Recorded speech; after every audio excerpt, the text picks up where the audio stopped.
Hello, everyone. Welcome back to Weird World Adventures, the podcast. I'm your host, Mallory. I'm here to show you just how weird this world of ours really is. If you guys haven't tuned in before, be sure to check out maloriesadventures.com, where we post lots of wonderfully weird content about our world and the traditions and cultures it holds. And be sure to check out Weird World Adventures on Amazon Prime, our TV show highlighting strange places around the world.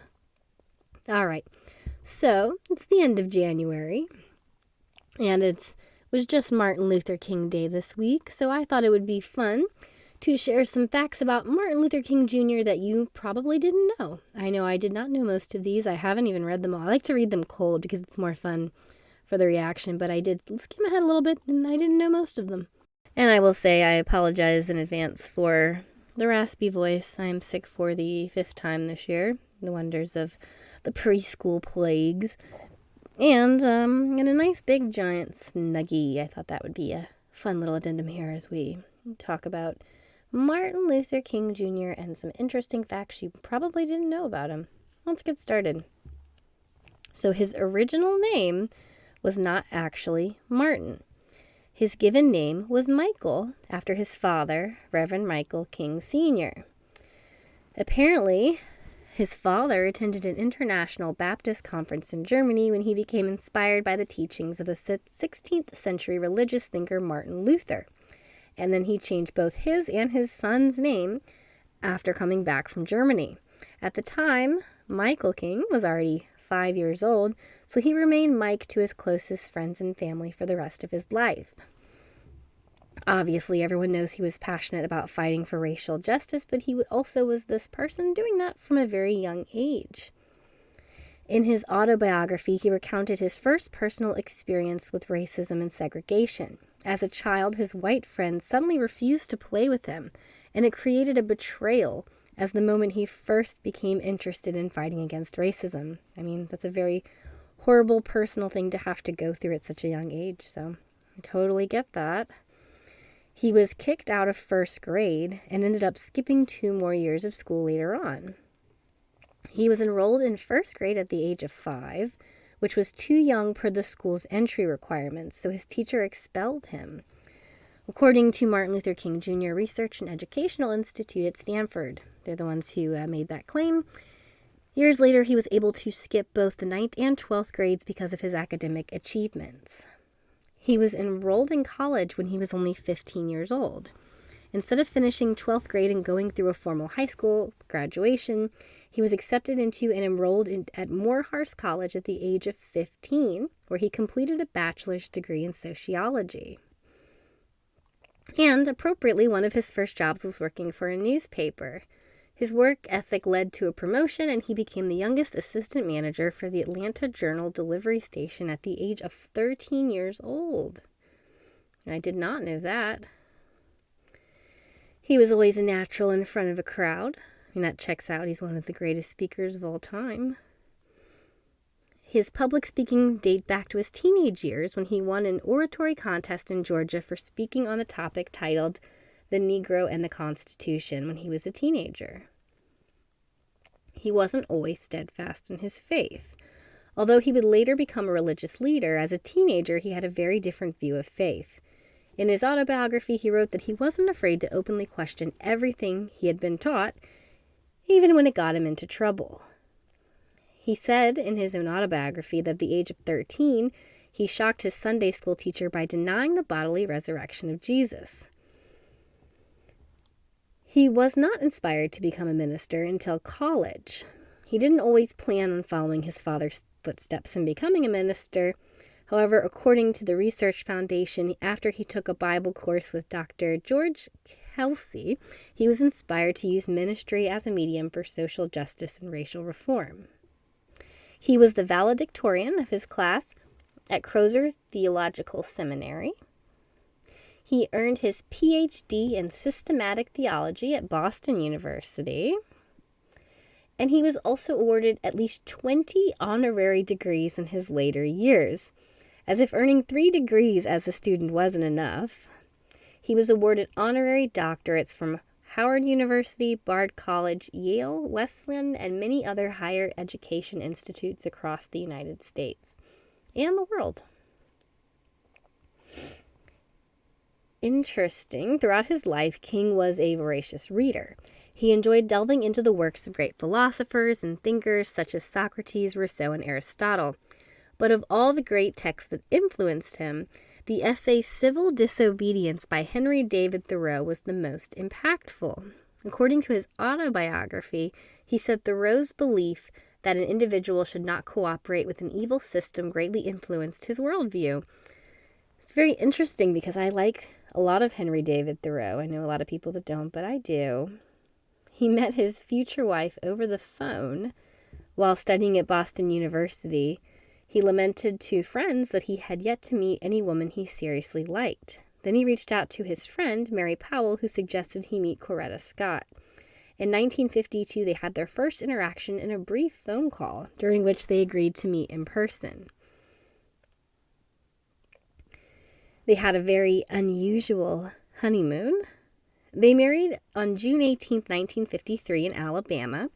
After enjoying a beautiful ceremony led by his father, the couple looked for a place to stay. At the time, no hotels in the area welcomed black couples as guests, so they spent their first night together at a family's friend's house.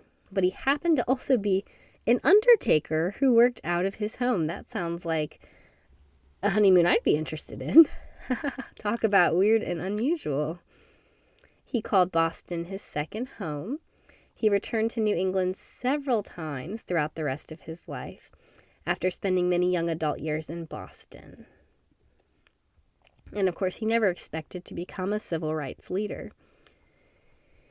So the King family moved to from Atlanta to Montgomery, Alabama, when the famous 1956 bus boycott, a citywide protest against racialized segregation on public transit, began. At the time, he was only 26 years old and pretty much unknown in activism, though he had previously expressed interest in social justice. He originally opposed the boycott because he was worried that it would be unethical to put people's jobs at risk. But when he realized the ultimate goal behind it, he volunteered to use his church's basement as a meeting spot for the boycott organizers. During the first meeting, the group elected King as their president because no one else volunteered to take on the role. He then wrote his first public political speech in less than an hour. And then, of course, throughout his career as an activist, he spoke at over 2,500 events and gave hundreds of addresses every year. That's a lot. It's estimated that between his weekly sermons at church and media appearances, he spoke about 450 times a year. Although the famed "I Have a Dream" speech will always hold a special place in history, it certainly wasn't the only memorable address or quote that gets regularly circulated now that he delivered during his life. He spoke all around the world, including countries such as India, Ghana, and England.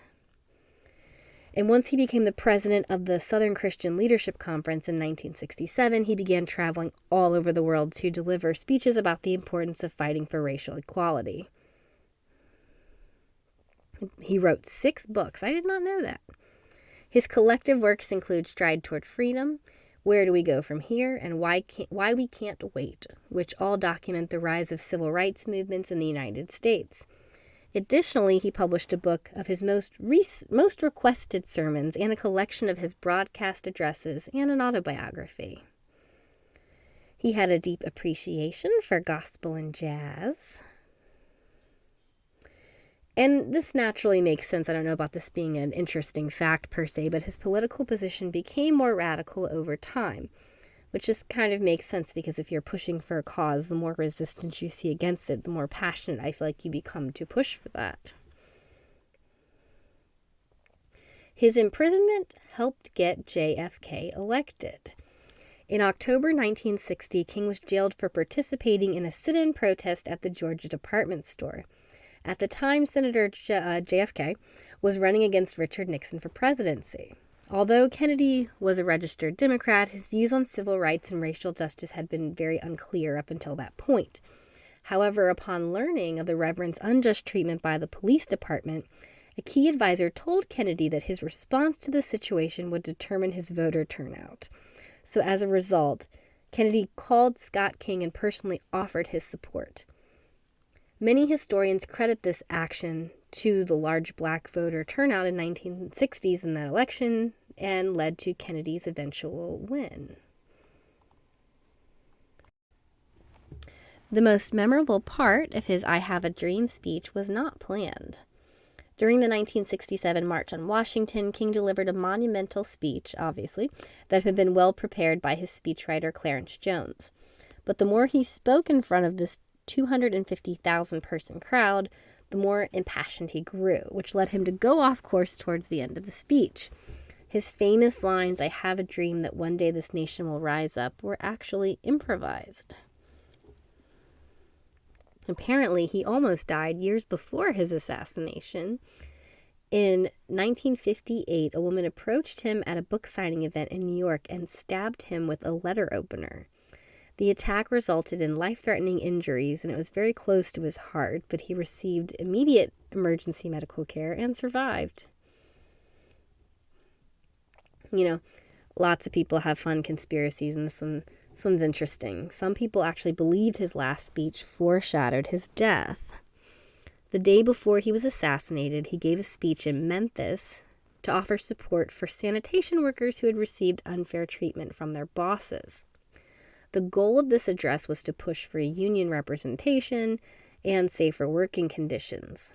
As he told the crowd, "And I've seen the promised land. I may not get there with you, but I want you to know tonight that we as people will get to the promised land."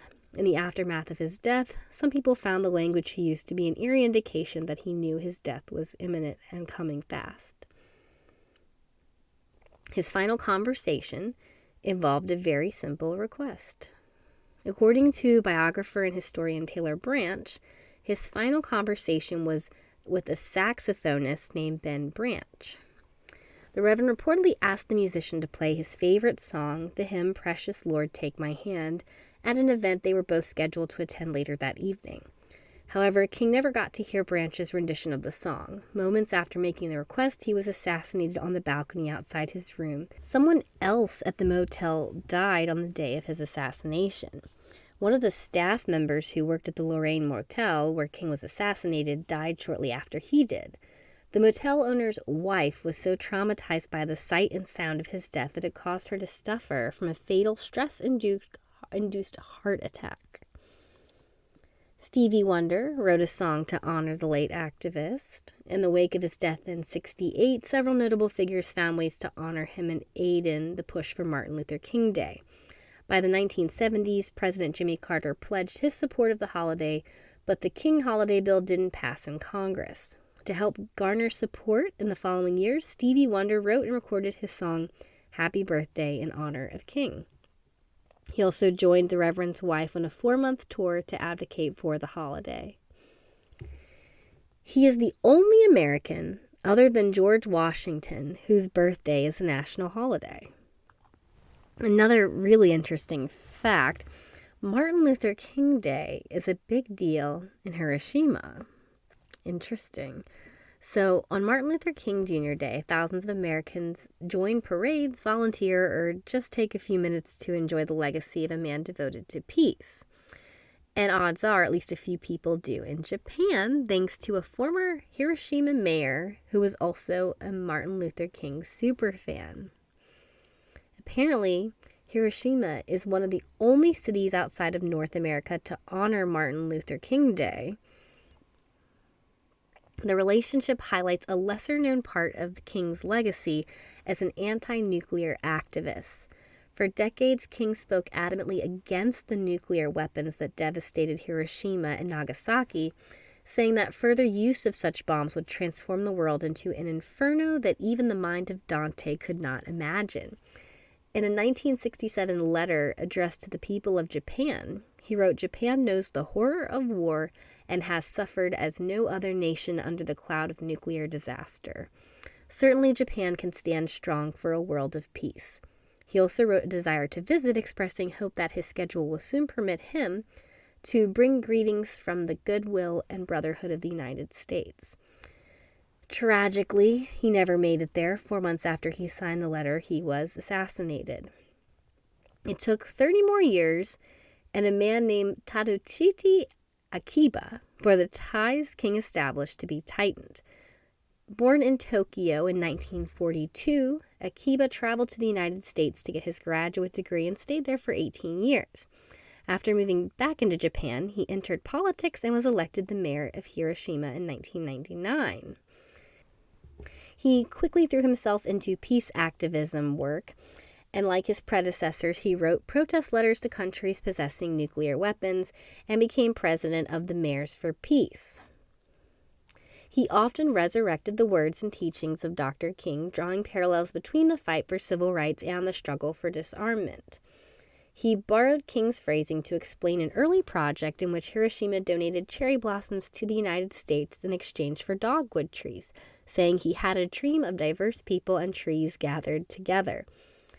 As a featured speaker at a Martin Luther King Jr. Day tribute event in Washington, D.C., he detailed how he shared King's legacy with new generations in Japan.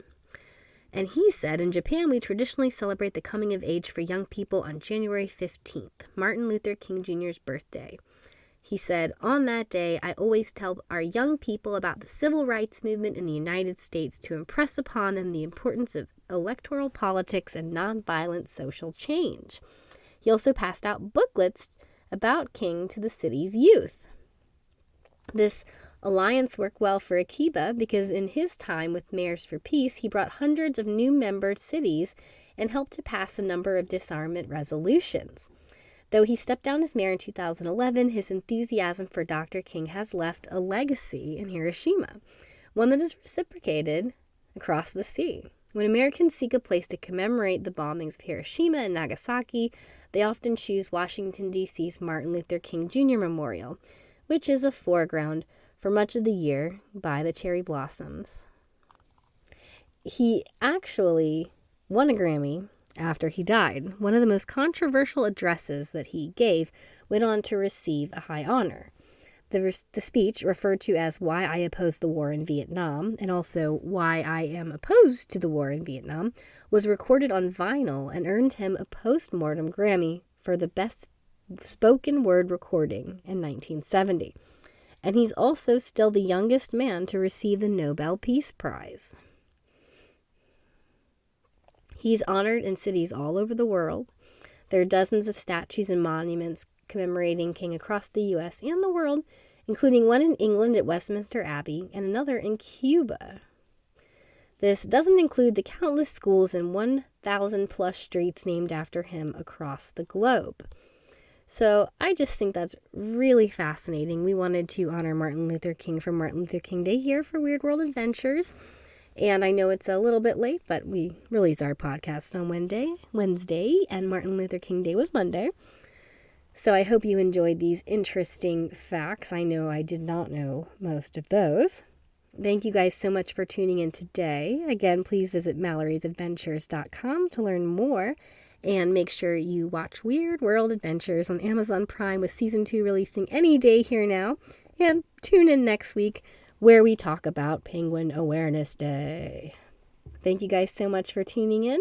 And until next time, everybody, stay weird.